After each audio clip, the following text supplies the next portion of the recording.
Everyone, हम धनिए को जब भी सुखाते हैं तो बहुत तरीके हैं उसके लिए हमारे पास कि हम उसे न्यूज़पेपर में बिछा दें या फिर उसे किसी ट्रे में फैला दें, पंखा चला दें।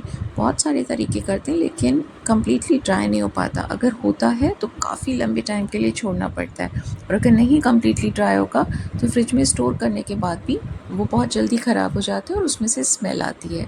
तो फिर क्या करें? ये मैंने रिसेंटली ट्राई किया, इसीलिए आपके साथ शेयर कर रही हूँ।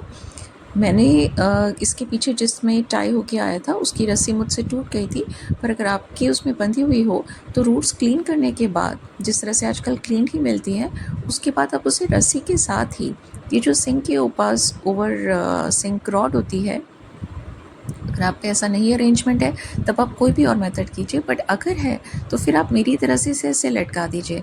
इसका ये फ़ायदा हुआ कि जिस चीज़ के लिए इतना टाइम लगता था अब वो बिल्कुल भी नहीं लगा, क्योंकि नीचे की तरफ डायरेक्शन होने से सारा पानी वहाँ ड्रिप हो गया और हर धनिए में इक्वली हवा जा रही थी और वो पूरी तरह से ड्राई हो रहे थे।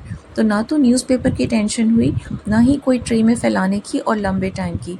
तीनों चीज़ों से एकदम छुटकारा मिल गया और बहुत ही जल्दी विदिन फ्यू मिनट्स मेरा धनिया, जब तक मैं कुछ और काम कर रही थी, मुझे एकदम ड्राई मिला।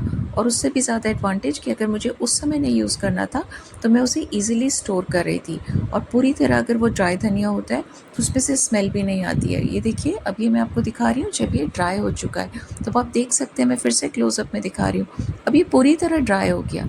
अब आप इसे आराम से फ्रिज में स्टोर कर सकते हैं।